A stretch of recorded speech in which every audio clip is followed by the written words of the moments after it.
ओम नमः शिवाय। आज की हमारी कथा है एक चंचुला स्त्री की कथा।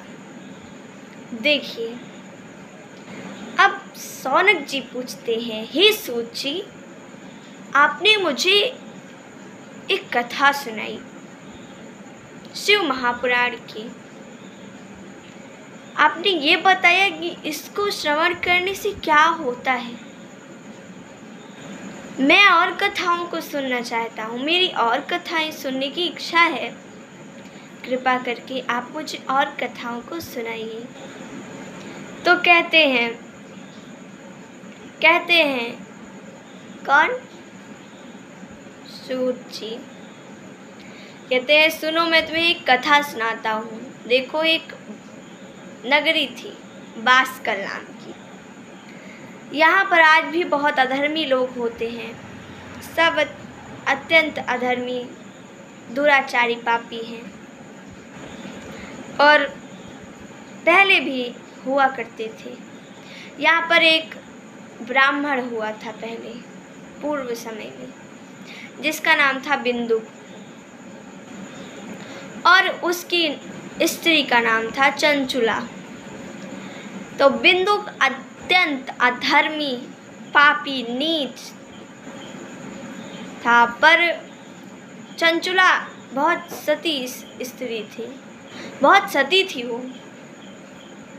वो सदैव अपने पति की सेवा करती थी, पर उसका पति वेश्याओं के पास जाता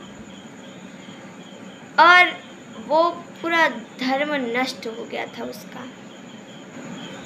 चंचुला बहुत परेशान रहती थी और कहते हैं संगति का असर होता है। चंचुला के ऊपर भी हुआ, वो भी वेश्या बन गई। कहीं मेरा पति मुझे नहीं चाहता तो मैं उसे भी छोड़ देती हूँ। सतीत्व तो उसका भंग हो गया।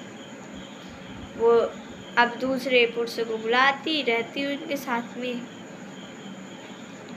एक दिन बिंदु ने देख लिया और मारने दौड़ा अपनी स्त्री को। उसने 2 मुंह मारे और खूब डांटा। तो उसकी स्त्री ने कहा कि हे स्वामी, मैं क्या करूं? आप तो वेश्या उनके साथ में रहते हैं और मैं ऐसे ही रहती हूँ। तो मैंने भी सोचा कुछ कार्य करें। तो उसका पति को गलती का भान होने कहा, हाँ ठीक है, पर तुम ऐसे कुछ कार्य कर सकती हो।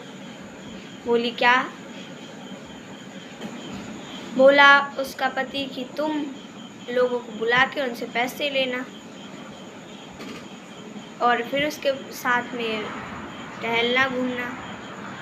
तो उसने कहा ठीक है, चलिए, धन भी अर्जन हो जाएगा, आपकी मदद हो जाएगी। और ऐसे करने लगी। उसका पति भी अधर्मी, वो भी अधर्मी। और एक समय ऐसा आया, उसका पति जो था वो मर गया और मरने के बाद में उसे नर्क प्राप्त हुआ। अब चंचुला, उसका पुत्र आदि थे। तो एक बार चंचुला ऐसे घूमती टहलती एक मंदिर में जा पहुंची।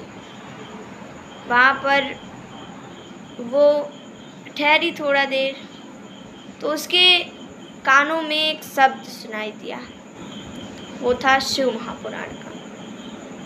तो उसने कहा कि चलो देखते, थोड़ा और सुन के देखते हैं, ये कौन सी, ये क्या कह रहे हैं पंडित जी, ये क्या कह रहे हैं, चलो देखते हैं। वो निकट गई और सुनाई देने लगा। थोड़ा दूर ही थी वो, जिससे थोड़ा सुनाई पड़े। तो उसमें पंडित जी कह रहे थे कि जो स्त्री अधर्मी होती है उसको यमदूत आते हैं, पकड़ के लेकर जाते हैं और उसको गर्म गर्म तेल में डालते हैं, ऐसे यातना देते हैं। तो जिससे सुन के वो बहुत दुखी हुई, अरे मैं तो अधर्मी हूँ।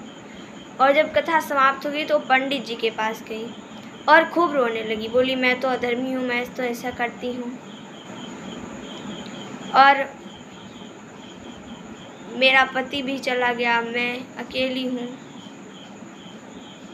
अब मैं क्या करूँ? बोलिए, मैंने ज़िंदगी भर अधर्म किया, मैंने पति को नहीं देखा, धर्म को नहीं देखा, सदैव अन्याय किया, अधर्म किया, मैं कैसे रह सकती हूँ? मुझे तो नर्क मिलेगा, अब क्या कर सकती हूँ मैं। तो पंडित जी कुछ बताते हैं कि क्या उपाय है, तो उस उपाय को हम कल की कथा में सुनेंगे। तब तक के लिए ओम नमः शिवाय।